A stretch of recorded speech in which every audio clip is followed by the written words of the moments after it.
ini sebuah diskusi ya. Kalau teman-teman punya pengalaman yang mungkin belum pernah saya sebutkan di sini, silahkan aja chat ya. Silahkan kita sharing-sharing bareng. Trading itu bisa dilatih teman-teman.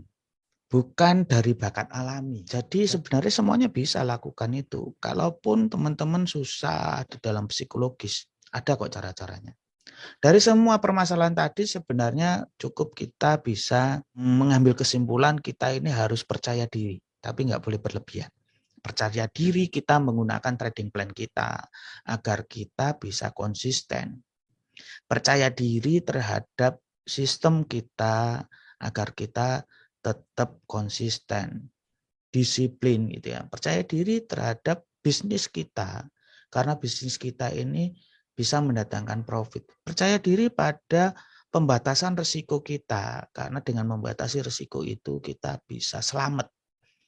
Intinya dipercaya diri aja. Nah, bagaimana caranya untuk percaya diri? Banyak sekali literasi, buku dan lain sebagainya.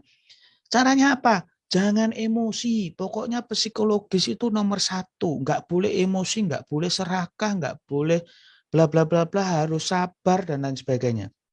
Iya, bahkan semua ustadz pun ngomong kayak gitu, tidak hanya di bidang trading gitu ya. Tapi satu pertanyaan besar. Lah iya, gimana sih caranya? Kalau cuman itu saya tahu, tapi caranya bagaimana? Harus sabar ya sabar. Apakah harus dengan ngelus-ngelus dodo? Kemudian jadi sabar gitu. Apa kita harus garuk-garuk kepala agar langsung sabar gitu? Apakah kita harus dengan bla bla bla gitu ya? Pak Santoso harus disimak nih pelajaran penting. Penting nggak penting tergantung dari diri kita masing-masing ya. Kita masih nganggap bahwa bisnis trading ini main-main atau bisnis beneran gitu ya. Semua yang kita lakukan sehari-hari itu ya akan ngikutin apa yang jadikan gambaran kita gitu. Kalau kita serius ya serius. Kalau kita trading itu dengan konvensional sebenarnya hakikatnya sama kok. Kalau di konvensional itu kita ada suatu pembatasan-pembatasan gitu ya. Mungkin ada perbedaan kualitas saja ya, kualitas waktu, kualitas tempat, kualitas instrumen, kualitas nilai juga ya. Banyak kelebihan dan kekurangan juga di trading, tapi juga di konvensional juga seperti. Tapi hakikatnya sama persis hakikatnya, yaitu jual beli. Tujuannya sama, yaitu untung. Gitu. Kalau di dalam konvensional ya, teman-teman ingat aja. Konvensional itu kita buka warung ya, misalkan kita buka warung gitu ya. Biasanya kan kalau di trading tuh untung dikit, di close gitu ya. Kalau merah banyak, nggak di close. Itu sama halnya seperti ini.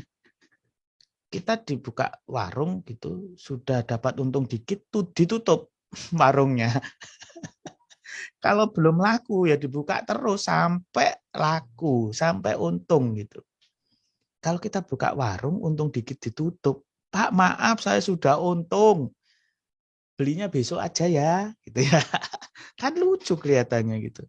Nah di trading juga seperti itu. Kenapa kita nggak niru yang konvensional itu? Gitu. Kita konsisten konvensional tuh buka jam 5, tutup jam 5 sore gitu ya. Ada yang 24 jam ya konsisten 24 jam bukanya. Ya, di trading kadang kita ngawur. Walaupun 24 jam, hampir 24 jam kita bisa transaksi, tapi kadang ngawur gitu. Pokoknya lihat chart, gatel, pengen buy, pengen sell gitu. Teman-teman yang punya pengalaman buruk tentang permasalahan trading, share aja di sini. Share aja. Saya yakin ramuan-ramuan yang saya akan sampaikan bisa menjadikan solusi. Ini ramuannya adalah paket MMRT Management. Apa sih itu?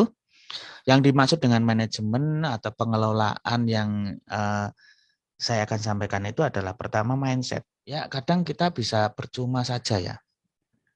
Percuma kalau kita ini punya ilmu yang setinggi langit gitu.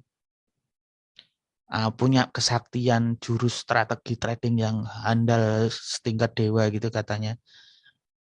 Ya kalau kita nggak bisa mengelola emosi ini ya sama aja. Jadi ibaratnya kita itu pinter nembak, pinter kayak sniper gitu. Sekali tembak pasti kena.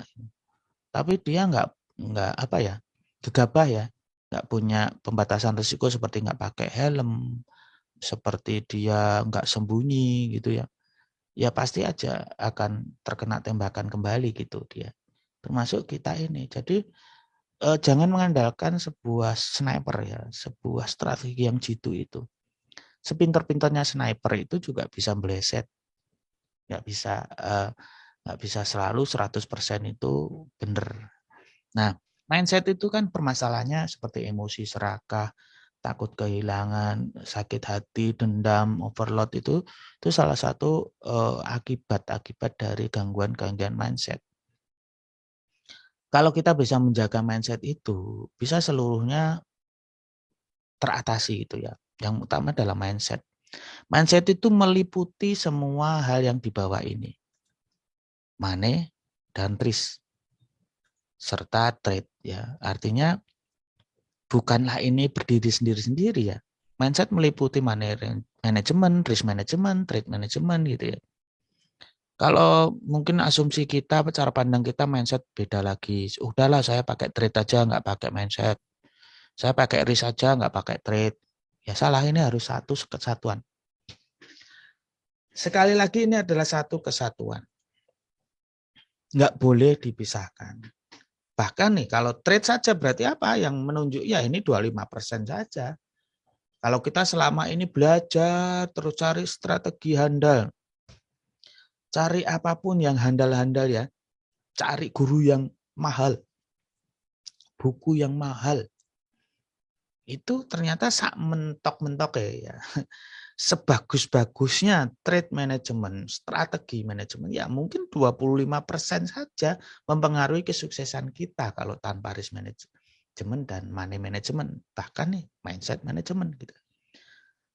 Sekarang bagaimana sih biar kita sabar, nggak serakah, dan lain sebagainya. Oke, sebelum menuju ke sana kita coba untuk cara pandang dulu. Ini salah satu mindset ya. Bagaimana mindset itu cara pandang kita, pola pikir kita ya.